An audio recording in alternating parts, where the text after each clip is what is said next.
Joining us, Anahita Sadigatfar, defense attorney, Anna Yum, defense attorney, former prosecutor, Brian Copeland, talk show host, KGO Radio in San Francisco, and author of Not a Genuine Black Man, Lonnie Coombs, former prosecutor and author of Your Perfect and Other Lies Parents Tell. Before the panel, I want to get to the phone where I have HLN's Lynn Berry.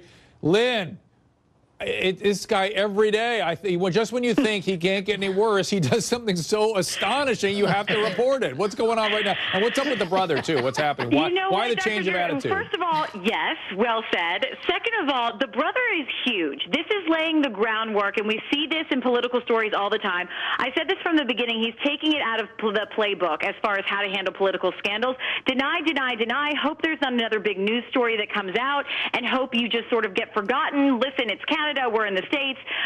It didn't happen. They're going to have to answer to it because, listen, on Monday, there's this special meeting that just came up. They're starting to delegate, or they're hoping to delegate some of his powers to the deputy mayor. They want to reallocate some of the budget to the city clerk. They want to offer his staff to be transferred. Things are being laid to get him out of office. They can't force him out, but they're laying the groundwork. So what happens? We just learned, as you point out, his brother is urging him to take a leave of absence. This comes today after he denied this remark about his female friend. We can't even say exactly what he said. It's that vulgar. He also, I mean, talk about this guy is such a mess that he's crashing into reporters as he's leaving his press conference.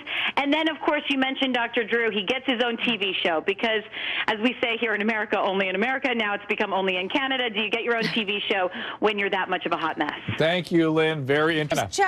But Dr. Drew, I might get a lot of heat for saying this, but look, he's still entitled to a defense, and he's still entitled to look at his actual defenses here, okay? Everyone knows that he has a problem with substance abuse. Yeah. That's not the issue. But my problem, except him. But my problem is this lynch mob mentality. It's this lynch mob mentality of saying, well, if he smoked crack, then he must have hired a hooker, and he must have done Oxycontin, and he must have sold drugs or what have you. And that's the biggest issue here, because you heard that saying by Mark Twain, a lie is halfway around the world before the truth even has time to put its shoes on, okay? Everyone is jumping on the bandwagon while he's already down and saying that these other things are true. And I think that's problematic. It's actually not just allegations. All they are allegations until I see the proof. He loves the allegations, Dr. Drew. He loves the allegations. I'm not sure he loves them.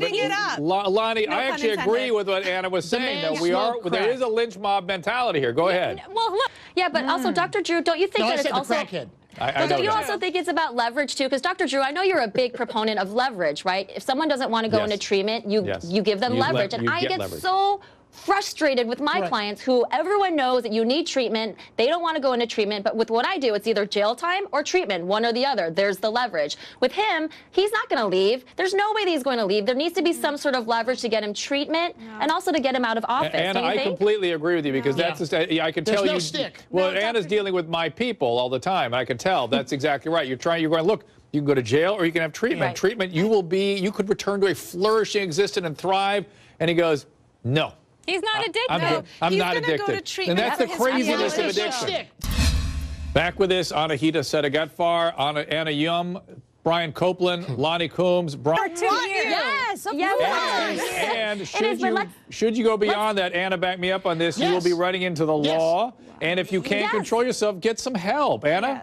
Absolutely. And that's the thing. At first, I thought the sentence may have been harsh, but then I read about all these outbursts. And talking about her defense attorney, I felt most bad for him because I felt like every time she made an outburst, he just wanted to crawl under the table and die. I mean, that's the worst case scenario. So the sentence in and of itself didn't surprise me. But look, the judge is thinking she has no control in the courtroom. Obviously, she has no control in controlling her behavior towards Alec Baldwin. And in my experience, Dr. Drew, stalkers are narcissists, right? The rules of civil society do not apply to them because what they say goes. It doesn't matter what the victim wants. It doesn't matter. They will never take no for an answer. It's a delusional system that gets stuck, and they just cannot see things any other way. And that's exactly what she said. But you're mentioning the attorney, the control. Do you guys have the... The bottom line is he opened Pandora's box. Well, that's right.